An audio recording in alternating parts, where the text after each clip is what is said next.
This is a full review of the Mercedes E-Class Coupé. Recently, the whole E-Class family has been updated. Today, this one here is the facelift. So there's the facelift for the sedan, estate, coupé and convertible. And today we focus here on the beautiful, maybe the most beautiful E-Class, the Coupé in Thomas Blue, aka Brilliant Blue. And we'll also take a short comparing look to the convertible version. Exterior, interior and the driving experience, and it will be a lot of fun, I can promise to you. Join us now in Full HD, full screen and full length. Let's go.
In the front of the new E-Class facelift, for all versions you can see there's a new front grille.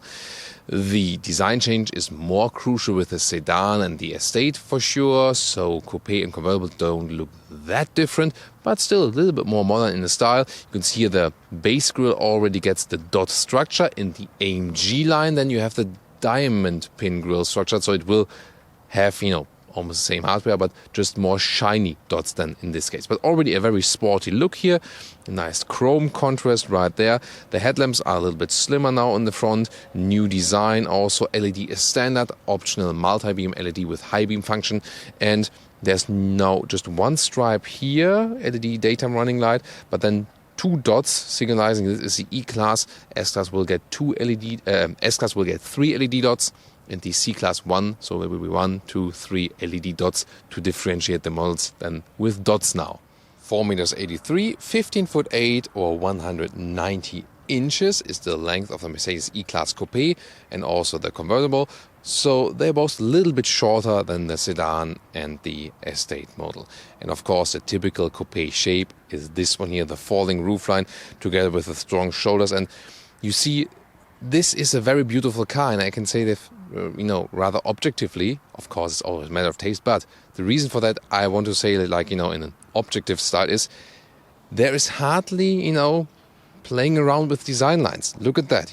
This dropping line here has a round shape, and then it's basically just that one line that goes from the front all the way to the rear, and it gets a little bit stronger here, and that's it. And the most beautiful cars throughout automotive history rather had just one or two simple design lines, and that's also the case for this here. Elegant also with the chrome frames around. You can also get a night package, then it would be in black, so that's a matter of preference. There are new wheel choices available. In this case here is a 19-inch one, also in an aerodynamic style with this additional disc on the inside. It's a very unique styling. I'm not sure yet. It looks somehow striking and cool, then it looks unusual. I'm not finished with this wheel yet as for my thought process, but I would like to hear your thoughts about that. Of course, you couldn't go even, smaller as for the wheels, but you can also go even bigger. So what do you think here about the design? Well, the simplistic shape here also at the rear, beautiful and simple, once again. Then coupé and convertible already had horizontally drawn tail lamps. That was so far the unique beauty styling of these. Now they're still updated here with the facelift.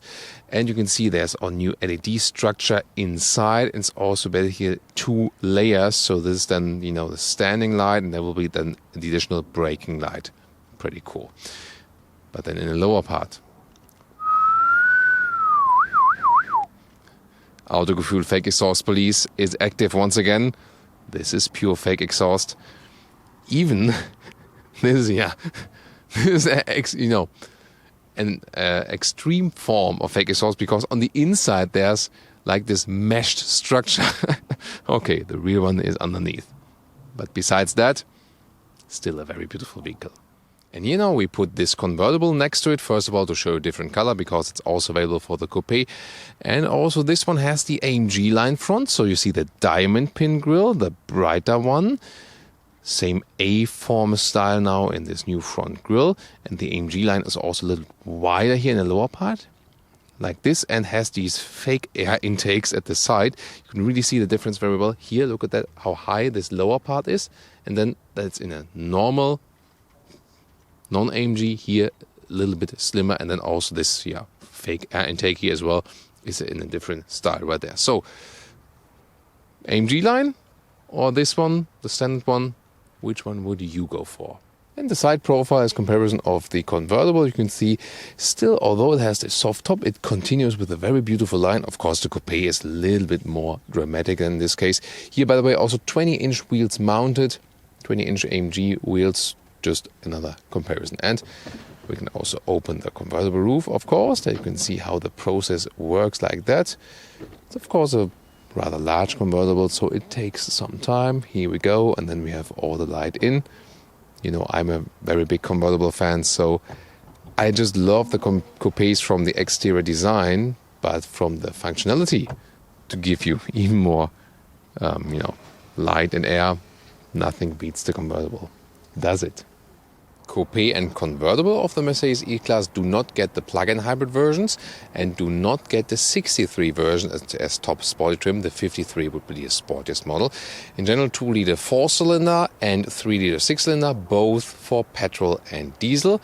And now more mild hybrids, so a little bit more electrification definitely throughout the model range.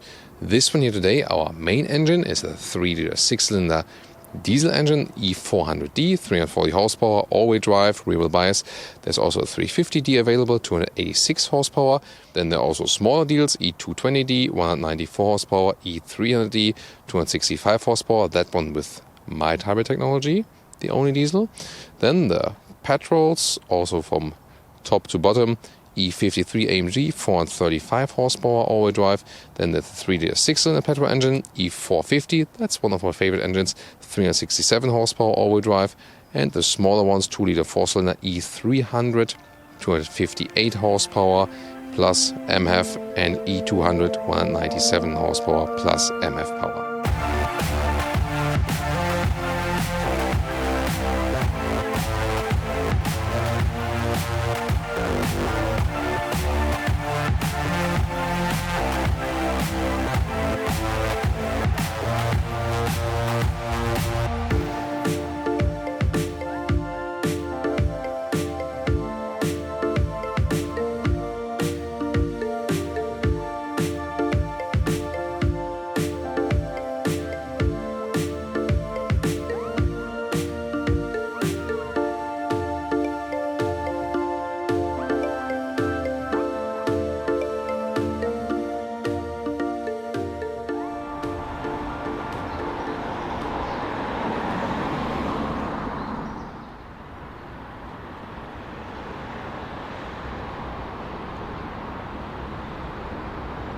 Here the car key, slim and light, hasn't changed. Keyless entry of course, and then door closing sound. Not too good, but that's with most coupes and convertibles because we don't have a frame around here. We had one vehicle recently which did have frameless doors with a great door closing sound. Which one was it? Can you remember? Anyways, this here, the E-Klass Coupé. Soft touch materials at the inside of the doors. Here as well, leatherette. And then we have a matte wood styling. Beautiful decor element. Burmester sound system, the option. And then, ta-da, the new steering wheel. So, 2 versions. We will soon also show the AMG version. This is a standard version. You can see here with 2 touchpads, so to say, capacitive buttons. See, it has just like one feedback for the whole button area. It's like one area or one button. But then you control each individual field and the car knows what you're actually touching. So the feedback it gives you is actually quite good. But I like the ones that we are a little bit standing out, before they looked a little bit more premium, I think. And on the right side here, the same thing. But soon I'll show you the AMG steering wheel that looks a little bit fancier, definitely. Other than that, soon more to the infotainment and stuff. Seats here, they come in different versions, and they also offer a lot of animal skin alternatives, like Artico full leatherette or also Dynamic Artico mix for the sport seats and so on. So they do have a lot of alternatives, although most test vehicles are usually then equipped with animal skin, as we see here. Getting inside here in the Coupe, by the way, different suspension. You have base suspension, adaptive suspension, and air suspension. So that's the, that's the things you can actually pick from. This is here very close as for the headroom with 1.86 or 6'1", because this car is equipped with the panoramic roof. You can also open it, and if you want more head clearance in the Coupe, you would leave just, the panoramic roof and just go with the normal roof. But still, I mean, it's quite nice, and when you don't have the convertible, then it's nice to have the panoramic roof. Although I like the car here from the exterior so much, but then again, I would still go with the convertible because you can open the roof. And not only this, I mean, it comes close to having some fresh air, definitely very nice, but not the real convertible deal. Very comfortable seating position. It does feel indeed different than the one in the sedan or in the estate model, so a little bit lower sportier. The A-pillar is of course different, but still you get some kind of typical E-Klass comfort. By the way, another interesting thing is that we have a frameless rear mirror. It's also one of the elegant details right here. Interior overview, you can see the horizontal styling of everything, and then very nice curved lines right there. You can already see something even at daylight with the ambient lighting here, the instead of the air vents. So yeah, air vents also all over the place. And once again, the matte wood. And also nice that we have a matte wood in the lower area, not to have so much of the black piano lacquer actually. And again, the new view of the steering wheel also has like this curved line with this interesting gap here in the lower part. Yeah, not sure. I'm not too happy with the styling, also with a lot of black piano lacquer here again. Yeah, in the AMG line it looks a little bit different, a little bit better, I think. So then the screens starts with 10.25 inch on both sides. This just a small screen, the same bezel done around, but a smaller screen, and this optional 12.3 inch left and right. So it comes always digital, but just in two different sizes then. Actually, soon more details to the screens. Under that, I like that we still have a manual climate unit here, warmer and colder, for example. That's the most important thing, and vent strength. Then you also have hotkeys, for example, to access the GPS, either the GPS of your smartphone when you're in the CarPlay mode or when you are in the Mercedes mode, and you then hit the GPS hotkey, then you come to the Mercedes GPS. I think that's a very good solution overall. Then this cover in the front to connect your smartphone, Apple CarPlay or Android Auto. Inductive charging pad would be below that, so more space then. And this pad here hasn't been changed, so there's like this trackpad in the lower part. You can control the main menu, but also with turning here. This is, by the way, also optionally available for the E-Klass sedan, because some want it rather classic with the turning knob. Other than that, you get just a trackpad. And the Coupe and Convertible always get this one, by the way, because the Convertible has these buttons here, and then it needs to have this one. That was the reason behind it. Driving mode selector here. We'll soon talk more about it when driving. And here you can see this is a car with the air suspension, because we can pump it up, y'all. And then this nice split armrest right here. Always a nice function with two more USB-C chargers. Now the digital instruments on the left, you can pick the content you want to see there. For example, you can also put the GPS in the middle, like this, or like this. You can also put it all the way over the screens. This is of course very helpful when navigating. You control it all with your left thumb at the steering wheel, and you can also change the complete style. For example, to understated, this is also possible. It's like a very minimalistic view, for example. So whatever you like. Or then if you're like an AMG model, or even not an AMG model, but want to feel like you're being in one, then for example, you go for the sport gauges. Yay! But they hardly make a difference when you have the map all over the place. That way, it would make a bigger difference. Then the main infotainment unit, like this, I can use the lower turning and pressing knob. I can also use a touchpad. I can use a touch screen. This is new now, so the right one is touchscreen, or I can use my right thumb. So many redundant controls, and you can use the voice input. Soon more to that. Here the Apple CarPlay has also a hotkey in the top part. This Burmester surround system is just really superb. As for the surround sound, wow, so crystal clear and good actually for all kinds of music types. Especially classic music or vocal trance works very well with it. So this is the Apple CarPlay integration, and Android Auto also available, as I said. Going back to the Mercedes menu. Well, that took a while. So here we go. Like this is the main menu, and looking at the GPS, here is the Mercedes-Benz Museum where we are here today. It's a good visualization. You can have this 3D visualization. Then they also have some like stadiums and special buildings in this style. So overall quite fancy, definitely. And what about the MBUX? Hey Mercedes, How can I help? close the sunroof. Please close the sliding sunroof in order to operate the roller sun blind. Ah, okay. I got that. So the first step, like opening the glass roof, I have to do myself. And then the slider is possible. Let's see. Hey Mercedes, How may I help you? close the sunroof. I'm closing the roller sun blind on the sliding sunroof. And nothing happens, although the MUX confirmed the command, I'm closing the sunroof. So this blind, this is possible by voice command. In the E-Klasse it will always work very well. So I have to do it manual now. So that should happen. Although the system, when it confirms some commands, it usually does it. Not sure why this is working, not properly right here. But what is always working very well is GPS input, for example. Hey Mercedes, How may I help you? drive me to Munich. Starting route guidance to Munich. So that works, for example. And when you have the engine on, what you can also do is, when you not want to control the temperature yourself, hey Mercedes, How may I change temperature to 22 degrees. 22 degrees on the driver's side. So that works as well, for example. Sometimes it always depends on the online connection as well, depending on what you are actually asking. And the head-up display is always a nice option. It looks even clearer than it appears on camera. And you can also see the red convertible there, the beautiful one in the background.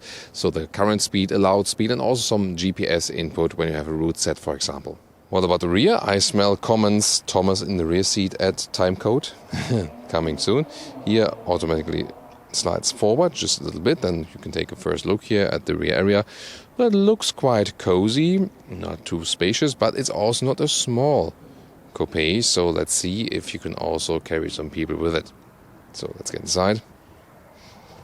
You have to fold yourself in, and I'll leave this seat as I would be driving soon. But first of all, as for the headroom, this directly works. When I put my spine up, I do hit the ceiling, and then of course is hard, so it will be different in the convertible. But yeah, you feel a little bit caged in here, definitely, but it's also somewhat special and cozy. So it works with tall adults here, two more in the rear. That's actually quite okay. It doesn't work in the C-Class Coupé, so that's actually a difference then. So when I put the seat back here, it slides back automatically in the position it was. And here, legroom-wise, this indeed works, no problem.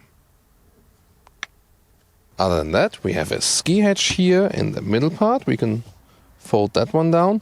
And the middle console here is equipped with a climate unit for the rear passengers, and even now 2 USB-C device that has also been changed with the facelift. Now the trunk of the coupe. Flip the logo right here to open it. There we go. And of course you have a limited opening, but it's almost the same like with the sedan. Still, it's actually quite long. There's no problem. And also here, normal cabin trolley does fit in here like this, but in a vertical way. Gets close, but still works. And the normal measurements here in the width, it's about a little bit more than a meter here and a little bit less than a meter back down there.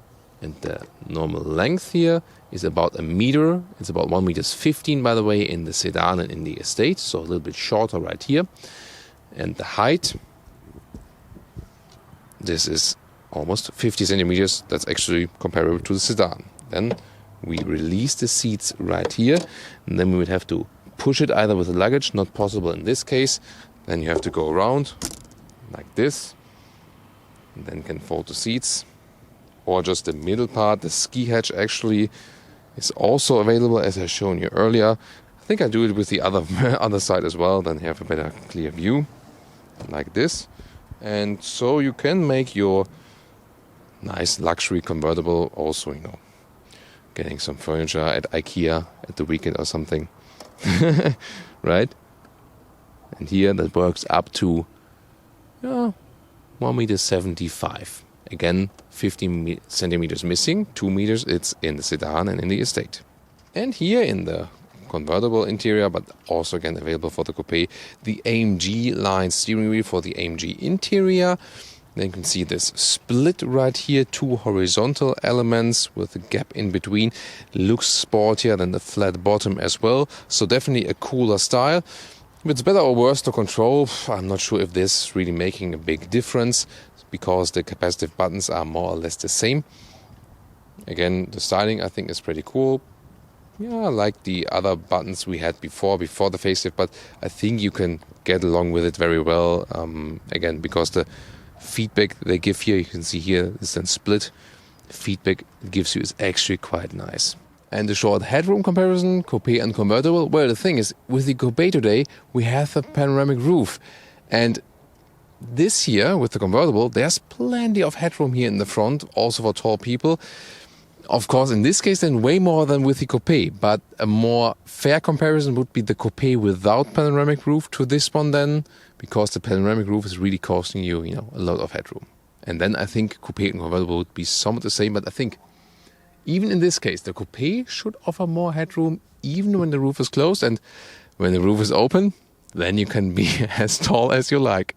And the headroom in the rear of the convertible, so I do exactly fit in here. I hit the ceiling a little bit, but then it's soft. That's again the good thing with the convertible. And by the way, here manual clamps for the wind deflector. I would always just use the classic wind deflector, the normal manual one. That has the most effective function, and this air cap system that is here. It's a very interesting technology, but I would rather go old school wind deflector. That's an easy solution. The only thing is when you switch a lot with passengers in the rear and then not again. But who does it with the convertible? Maybe, I don't know. But in most cases, I think this car will still be driven with 1 or 2 people. Well, the convertible trunk here is of course very limited in height especially. This is when the roof is down. It's like this, but you can also push that inward, and you use this button here on the top part, like this, and then you can fold it in and out. Here, there we go. So this is when the roof is up, then you can use the maximum space here at least. Well, there's not really more space underneath, but that's what you have.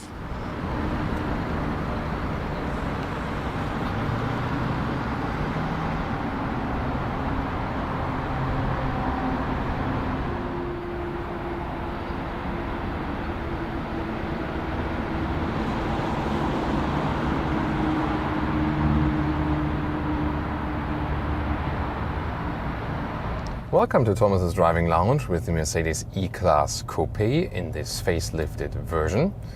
And we're going to fill in with details. What's maybe different, sedan and coupe. How is it if you compare it to competitors? How's the riding in general? Suspension details, definitely talking about that. And of course also, the engine we're driving here, and so on, different driving situations. First of all, we start here with the Augmented Reality. We have the camera image here, and then it shows me in the sign right there, projected into the camera, where I have to get out of this roundabout. And this is a really helpful feature, especially for roundabouts. I have the map mounted here. I have it also here in the center gauge, and I can really adjust it. At the moment I have it in this round gauge on the right side, but I could also have it in the middle or all the way all over the left screen, so you can also individualize that. However, especially in here with the new touch controls, Sometimes you want to control something in the left screen and then you maybe like slip off with your finger to left and the right, and then suddenly something happens here and you're like, that's not what I wanted to do. And that again proves my point. This then, you know, that wouldn't have happened then when you have the real buttons left. And I think this all works great in theory, you know, but in practical car life, here and there you realize that things are being made a little bit more complicated. Oh, Mercedes E-Class here, hardly see that, and it's also not being built anymore. Just after like 1.5 years or so, they skipped it because it was not profitable. The E-Klasse, however, is, and also of course the E-Klass Coupé, you know, one of the famous full-size coupés, so to say. And we'll start a little bit in city traffic and then we'll head out to the countryside. The car is very well insulated as for the noise insulation, so it's so super silent in here. That's for the whole E-Klass family, that you hardly hear anything, even at higher speeds and so on. So this is really a great job they've done here, noise insulation wise. I'm also driving the diesel today. That was the only engine available, and at lower speeds you don't even realize it which one you are driving because everything is really so silent. There's no mild hybrid technology available for the 3-liter 6-cylinder diesels. There's then this one new smaller diesel engine available with mild hybrid, so that's what Daimler is adding to their lineup there, but not everything electrified yet. The Coupe, of course, has a good view here to the B pillar because it has none. Yeah, that was a good comment, right? So therefore blind spot monitor is not that crucial here with the Coupe and the convertible. However, we also do have one built in the side mirrors. It's such a relaxing ride, going straight, long wheelbase, a calm and sovereign ride. This is also how it's differentiating its riding from the C-Class Coupé. C-Class Coupé is a little bit sporty, a little bit more agile, smaller, lighter. The seating position is a little bit different. Tall people will also be just fine already with the C-Class Coupé, but this one here has a little bit more calm and elaborate feeling. We also have, talking about calm and elaborate, the air suspension, optional air suspension here, and suspension-wise is really interesting what they have with the E-Klass lineup. It also is, you know, different from the body styles.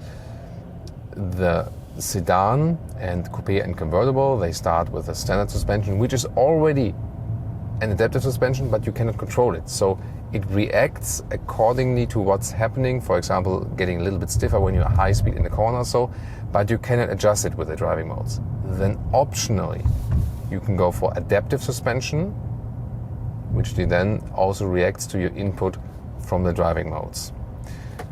And optional, we have it here, is the adaptive air suspension, which reacts to your commands in the driving modes, and of course has these air chambers, and then, you know, evens out everything, has a soft air carpet ride. That's really cool. With the facelift, the base suspension is 50 millimeters lower now for more wind efficiency, and for coupe and convertible you cannot unpick it. For the sedan you can actually go back to the normal riding niveau, to normal riding level, going higher again, but they said actually that coupe and convertible supposed to have like this sport. Here you can see the ambient lighting now. Coupe and convertible supposed to have more sporty image, and therefore stick with the lower suspension here. Very nice with the ambient lighting. And when I put everything warmer, than the vents and also the ambient lighting below that goes red, and when I put it colder again it goes blue. What a beautiful feature, definitely. However, so the base suspension will also be just fine. It offers a very, very decent riding comfort if you want to save some money, because if you add so many features to the vehicle, it will get so super expensive. The test vehicle we have here right now is easily double the entry price of the E-Coupe, and that's of course really, really tough to swallow then. So I would, rather keep it a little bit more simple. Not always all the extras adding more actually to your fun of the car. Sometimes it can be a little bit better to stick it with a little bit more bass feeling, so to say. Here the steering, you can see it's soft, don't need too much power, it feels very natural. Here at Mercedes, they have the philosophy that you steer a little bit more than, for example, with Audi and BMW. That's maybe more comfortable when running straight, for example. I think it's just a matter of philosophy. The view to the rear is very, very limited because it, kind of raises to the rear. So directly behind you can see nothing basically. Just when someone is behind you and, in a certain distance, then you can again see what's going on there. So to the rear, really very limited visibility. But once again, this is a car where you would not miss using like the horsepower, even if you have like a more powerful version. This is already a powerful engine, 340 horsepower, all-wheel drive. The all-wheel drive here, since it's a rear-wheel driven platform, the all-wheel drive also has a rear-wheel bias, so we have more punch than a little bit from the rear. But still, you just enjoy what's going on outside. You hardly hear any noise from the outside, even if there's a construction site and so on. It's just a pleasure to drive this car and to enjoy it. Does it drive very differently from the sedan or from the estate? Yeah, I mean, it feels a little bit lighter. It's also a little bit shorter, but it's not a complete different driving experience. They do feel somewhat similar, but that's of course not a bad thing at all. Here, this diesel is also very low in the RPM, 3-liter 6-cylinder. It's also good motorway vehicle, for example, because you can drive very calmly, don't need to rush the gears and so on and so on. And the air suspension once again evens out everything so well. In the normal driving mode, here light steering, suspension very soft. You can also, for example, switch to the sport mode. Gears are turned up higher then, and then get a little bit more feedback from the suspension. The steering wheel also gives me more feedback, so you can really adjust it then how you want to have that. Even has a Sports Plus mode to tune these different elements of the vehicle even a little bit more. The 3-liter 6-cylinder diesel used to consume a little bit less fuel nowadays with all the new filters. They are really important to have them, but we had it already in the Grille, where we had this very same engine, the 3-liter 6-cylinder diesel. The consumption really went up for this engine recently, and I'm already seeing once again the same astonishing result. So whereas the petrol engines with the mild hybrid functions drop down in the fuel consumption, the diesels go more and more up with more filtering and clearing systems and so on. So there's more like pressure against the exhaust system. That's one of the reasons for it. And we're once again more at 10 liters on 1 kilometer. Although I'm really I went a little bit uphill, yes, but I'm just barely cruising. And also with the Grille, with the big diesel, we could hardly reach like 9 liters, 1 kilometers, 26 mpg US, 31 mpg UK. That was hardly possible. And we reached these figures with the 3-liter 6-cylinder petrol engine. Yeah. The BMW diesel, however, the 3-liter 6-cylinder BMW diesel is really very good in the fuel economy. So somehow with this bigger diesel, they seem to have managed it a little bit better. However, I'm gonna retest it, of course, now when there's when all the filters are in place. Then we have to do another retest of this bigger BMW diesel for sure. Now we get to a more curvy region and we put it in the sports mode. Cannot drive too fast yet, but here in the sports mode, then it just feels a little bit nicer to drive in these corners. I also have a little bit more feedback then from the suspension and so on. With the facelift, the general driving feeling hasn't changed that much. The steering input is of course different, and how you actually approach the steering wheel, how you hold it, is actually nice. Maybe a little bit nicer than before. It's more than about what's happening here on the inside and to control it. But controlling everything, also setting the cruise control, to me feels less intuitive than before, and also a little bit more complicated. So before I could do everything without learning it, and I felt like I could sleep meanwhile and control stuff on the steering wheel. Here now, you get more used to it, yes, but I have to look at it and then is it really working? Which one is which one? So overall, I think more irritating. It's not a small vehicle, but still it's fairly easy to ease it around. Now we're getting to the beautiful vineyard region right here. Beautiful shots also for you outside the window. And once again, one of the cars, although it looks very sporty, it doesn't tell you race me, it rather tells you, yeah, just relax. And that's of course pretty cool. Yeah, always a nice scenery where, you know, where the wine comes from. You most of the time also have a very nice landscape. That's pretty cool. Now again, downhill in the sports mode, the air suspension is also a little bit stiffer then, so when we're all going over some bumps, but still there are no fierce, you know, bumps being transported to your lower back. This is all evened out.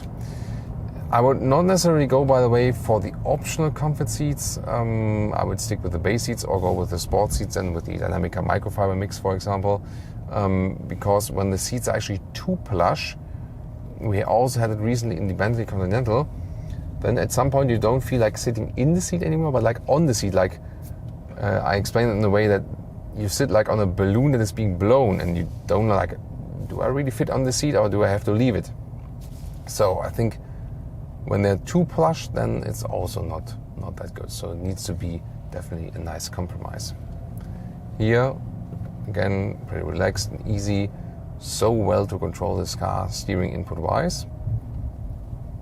And I mean, you of course need some practice, you know, depending on which cars you have been driving before, as for the size there and so on. So, but it doesn't have a size where you would get, you know, annoyed quite quickly. But it also, of course, matter of preference. Oh, so we leave this one, plug it in. Yeah, that's, by the way, sometimes you miss the reverse gear when you don't push it far enough up.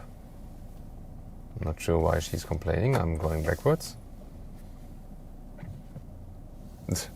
Yeah, I mean, even if you, you know, if you try to be nice on the road, and you know, maybe she expected like, oh, he should have seen that, like, you know, hours in advance, you know, but well, I didn't, and then I moved back and all is fine, right? But some people still have so much negative energy with them. I don't know, you know, maybe they should do like meditation or something. Should have told her that. So back to our review. Again, clear display views. Also here to the head-up display. This is really helpful, definitely, that I don't even have to look down to the instruments. I can just keep up everything here in the line of sight. And I think it's a good, nice and relaxing round here with the Coupe. Sadly, cannot open the panoramic roof here in the top part. I would love to, but we have the other camera mounted right there. This is really helpful.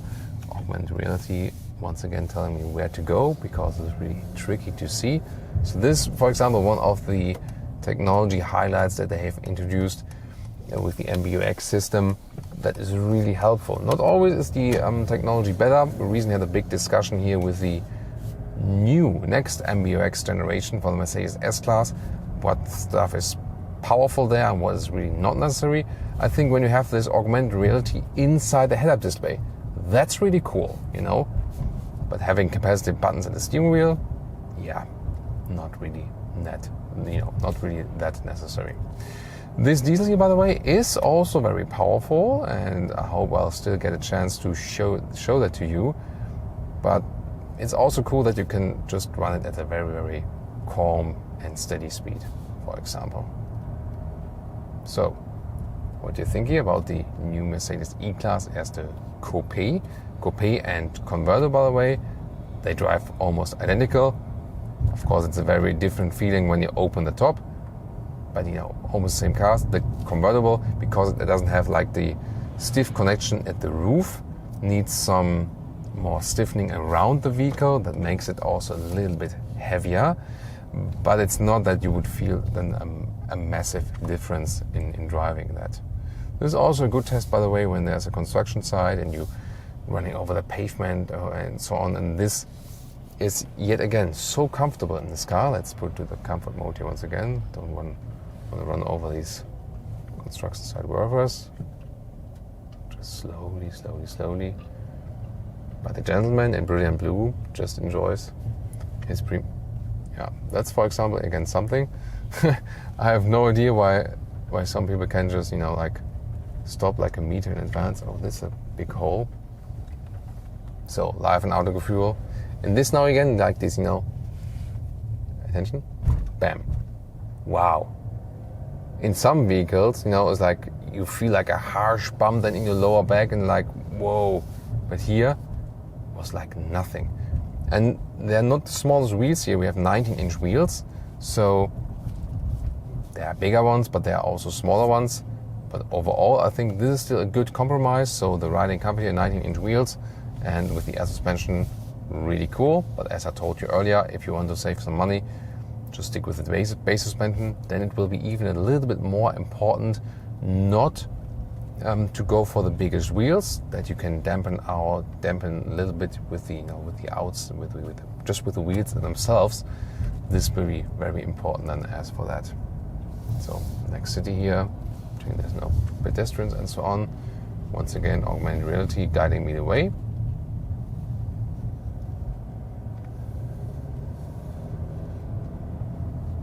And as we close it out, just with one acceleration of that diesel here.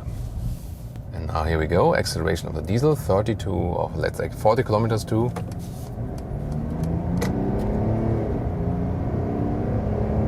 100. So that's it, reducing the speed once again. And this was quite powerful, but still it was very calm as for the noise as well. So you see you have a lot of torque in this diesel, blind spot monitor here as well. When I'm hitting the turning indicators at the same time, we also get this acoustic warning, not only the visual one, and also the assistance systems here now on this little bit faster road, 80 kilometers an hour. Here we go, and I set the speed here and the new touch controls, because the speed camera is always there. So, and then lane keeping assist, capacitive steering wheel now, so that means the car realizes I have my hands on the steering wheel just by touching it. I don't need to give a steering command, and the car is also keeping me here inside the lane. You can see here, of course not meant to be that you, oh yes, yeah, give it to me baby. Kids. So you can see here, and again, car is being kept in the lane. So that's well done. As for the assistance system, and also the cruise control, adaptive cruise control is keeping distance to the truck then in front of me. So the assistance system have been upgraded here, also creating an emergency corridor, for example, when you're being in traffic jam. So in this way, the car would move and adjust a little bit to the right in traffic jam, and on the other lane would adjust a little bit more to the left. And that's, I think, also a nice new addition. Here once again, blind spot monitor warning me when I have the turning indicator set at the same time. And once again, cruise control set here. And how the car is being kept actively into the lane is a very smooth process.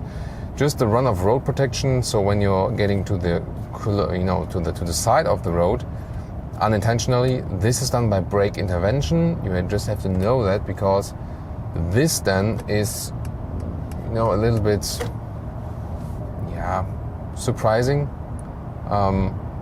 Test it here, I think.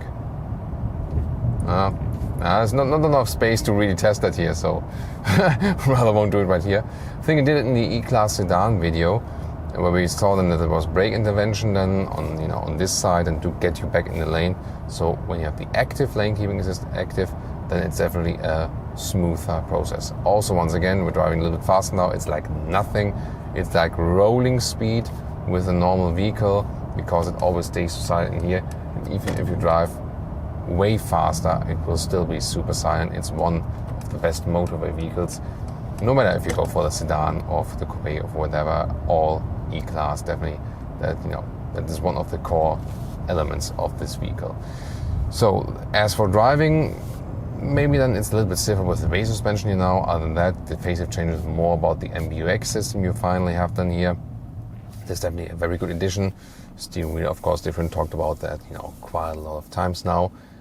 Still, you know, one of the most comfortable and most silent cars here in this segment.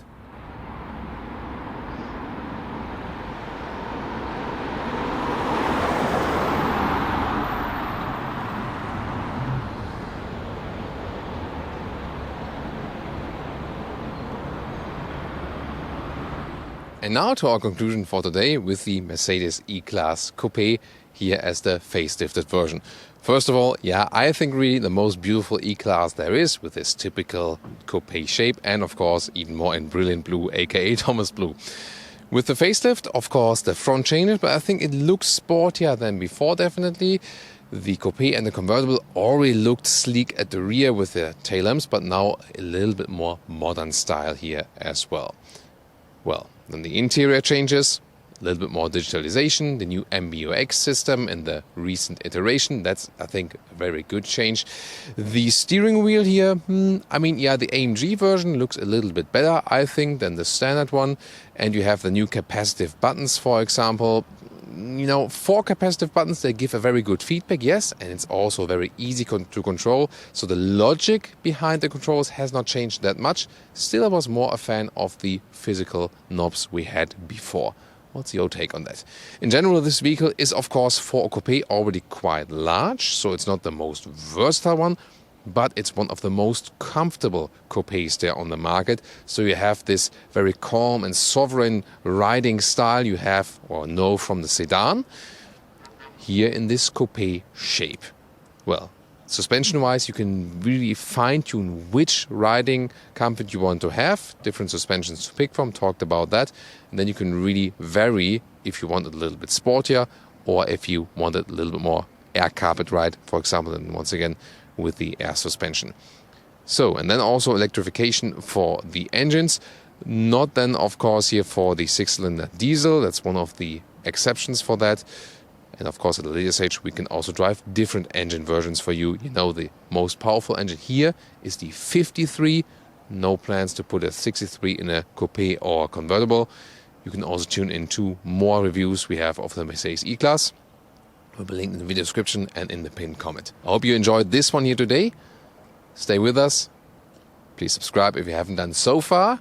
And see you next time.